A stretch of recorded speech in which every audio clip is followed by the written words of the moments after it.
11 মাস শয়তান তোরে ধোঁকা দিয়েছে, প্রবঞ্চনা দিয়েছে, অতঃপর তার কর্তৃত্ব সে প্রদর্শন করেছে।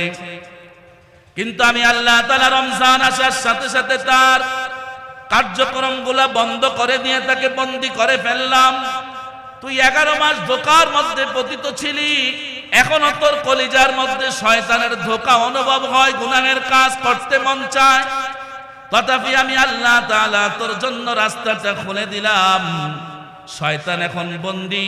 এই মুহূর্তে তুই আসমান পানে এবং জমিন পানে লক্ষ্য করে আমার কাছে বল, আস্তাগফিরুল্লাহ আল্লাযী লা ইলাহা ইল্লা হুয়াল হাইয়ুল কাইয়্যুম ওয়া আতুবু ইলাইহি। মাওলা হে, 11 মাস গুনাহ করেছি, নিজের উপর, নফসের উপর নিজে অত্যাচার করেছি, জুলুম করেছি। আল্লাহ গো, রমজানের চাঁদ উদিত হওয়ার পর মুসল্লিরা মাথায় টুপি দিয়ে পাঞ্জাবি গায়ে লাগাইয়া মসজিদ পানে দৌড়াইয়া চলছে। এশার নামাজের পরে হাফেজ সাহেবরা খতমে তারাবি শুরু করে দিয়েছে। আল্লাহ, এমন সুন্দর আয়োজন তুমি দিয়েছো আমাদের জন্য, যত খাবার খাই ততই ভাল লাগে। সারাদিন ক্ষুধার্ত থাকি, মনে কোনো টেনশন লাগে না। খাবার সামনে নিয়ে ইফতার নিয়ে বসি, মনে হয় সব খেয়ে ফেলবো। কিন্তু আল্লাহ, যখন তোমাকে ডাক দেওয়া হয় মাগরিবের পূর্বে, আজান যখন দেওয়া হয় ইফতারের জন্য, আল্লাহু আকবার, আল্লাহু আকবার। আল্লাহ গো, তোমার নামে এক গ্লাস শরবত পান করলে মনে হয় সারা দিনের সমস্ত ক্লান্তি দূর হয়ে গেছে। ওগো মাবুদ, তুমি আমাকে মাফ করে দাও। আল্লাহ বলে, 11 মাস শয়তানের ধোঁকায় ছিলি, এখন এসে আমার কাছে মাফ চাস। আয় আয় আয় বান্দা আয়, তোর জন্যই তো আমি জান্নাতের দরওয়াজা খুলে দিলাম, তোর জন্যই তো জাহান্নামের দরওয়াজা বন্ধ করে দিলাম। তুই যে ভুলের পথে ছিলি, অন্যায়ের পথে ছিলি, জুলুমের পথে ছিলি, আজকে তুই আমার কাছে ফিরে এসেছিস। আয়, তোকে আমি রহমতের কুদরতি পানি দ্বারা গোসল করায়া জান্নাতের মেহমান হিসেবে তোকে কবুল করে নিলাম। তো ভাইরা আমার, শয়তান যতই প্রবঞ্চনা দেখ না কেন, আল্লাহ তাআলা শয়তানের প্রবঞ্চনায় পড়ে গুনাহ হয়ে গেলে এটা থেকে বাঁচার জন্য রাস্তা খোলা রেখেছেন। কয়টা? কয় না কয়টা রাস্তা? কয়টা? 2টা। কয়টা? সেজদায় পইরা কান্দেন, আকাশ পানে আল্লাহকে ডাক দিয়া কান্দেন। ধোঁকা দিছে 4 দিক দিয়া। কয় দিক দিয়া? শয়তান ধোঁকা দেয় কয় দিক দিয়া? 4 দিক দিয়া। সামনে, পিছনে, ডানে, বামে, উপর থেকে পারে না, নিচ থেকে পারে না। এই 2 রাস্তা আল্লাহ বান্দার জন্য দয়া করে মাগফিরাতের রাস্তা হিসেবে রেখে দিয়েছে। ভাইরা আমার, তাহলে আমার যে ভাইরা এই দ্বীনি মজলিসে উপস্থিত হতে পারে নাই, তাদের জন্য আমরা দোয়া করি, আল্লাহ এনে দেখ। বলেন না আমিন? আল্লাহ এনে দেখ। আরো জোরে বলেন আমিন। পরশু রাত্রে ছিলাম হালুয়াঘাট বর্ডার সাইডে। রাত্র 12টা পর্যন্ত হাজার হাজার মানুষ বসে রয়েছে। 2টা বাজে মোনাজাত দিছে। হেরাও মানুষ, আমরাও মানুষ। হ্যাঁ, আরে এখন তো ইমানের কথা বলা শোনা কোন দিক দিয়ে কোনো সমস্যা আছে? তো এখন শুনতে, বলতে, যাইতে, আসতে আমার সমস্যা কোথায়? তাহলে বোঝা গেল যত সমস্যা আমরা দেখাইছি ওগুলা কোনো সমস্যা না, সমস্যা হলো নিজের মধ্যে। কার মধ্যে? নিজের মধ্যে। তাই আসুন, সময় অল্প, কথা হবে অল্প। আল্লামা মুফতি আরিফ বিন হাবিব সাহেব হাফিজাহুল্লাহ, উনি আসার সাথে সাথেই আমার রেড সিগন্যাল।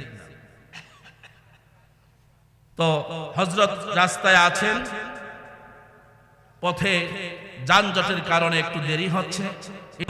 কোরআন সুন্নাহ ভিত্তিক জ্ঞান গর্ব আলোচনা আপনাদের সামনে উপস্থাপন করবেন ইনশাআল্লাহ। এর পূর্বে আমরা যেহেতু একই এলাকার মানুষ, আমরা কিছু পর্যালোচনা, মুযাকারা, পরামর্শ করি। রাজি আছেন তো ইনশাআল্লাহ? আল্লাহ রাব্বুল আলামিনের পবিত্র কালামুল্লাহ পাক থেকে একটা আয়াতের একটু অংশ আপনাদের সামনে তেলাওয়াত করেছি। রাসূল আকরাম সাল্লাল্লাহু আলাইহি ওয়াসাল্লামের অসংখ্য আহাদিসে মুবারাকা থেকে একখানা হাদিস পাঠ করেছি।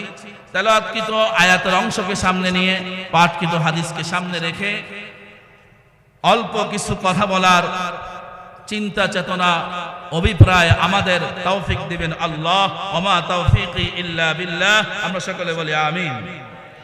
আল্লাহ রাব্বুল আলামিন পবিত্র কালামুল্লাহ পাকের মধ্যে বলতেছেন, মান আমিলা সালিহাম মিন যাকারিন আও উনসা ওয়া হুয়া মুমিন ফালানুহইয়ান্নাহু হায়াতান তাইয়্যিবা।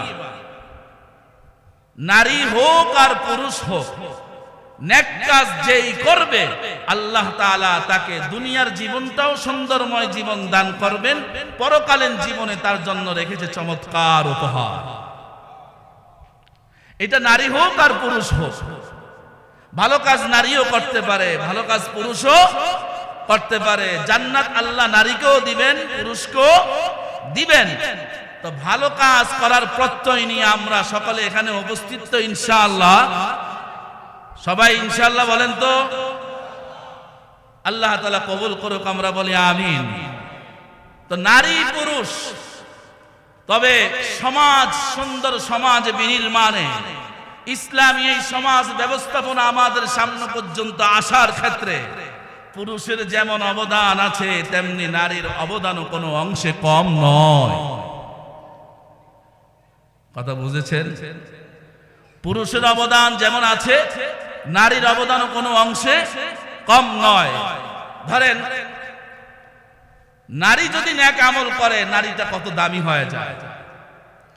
আমাদের একজন আম্মাজানের কথা দিয়ে আমরা একটু আলোকপাত করি। আমাদের নবীর নাম কি? কথা বলেন সবাই, নবীর নাম কি? আমাদের নবীজি যখন বিবাহ করেন, প্রথম কাকে বিবাহ করেন? আম্মাজান খাদিজাতুল কুবরা রাদিয়াল্লাহু তাআলা আনহা। আম্মাজানকে যখন আমাদের নবী বিবাহ করেন, আম্মাজানের বয়স কত? 40 বছর। নবীজির বয়স কত? 25 বছর। 25 বছরের যুবক, পড়ন্ত বেলায় 40 বছরের নারী। রাসূল আকরাম সাল্লাল্লাহু আলাইহি ওয়াসাল্লামের বিবাহ বন্ধনে আবদ্ধ হলেন।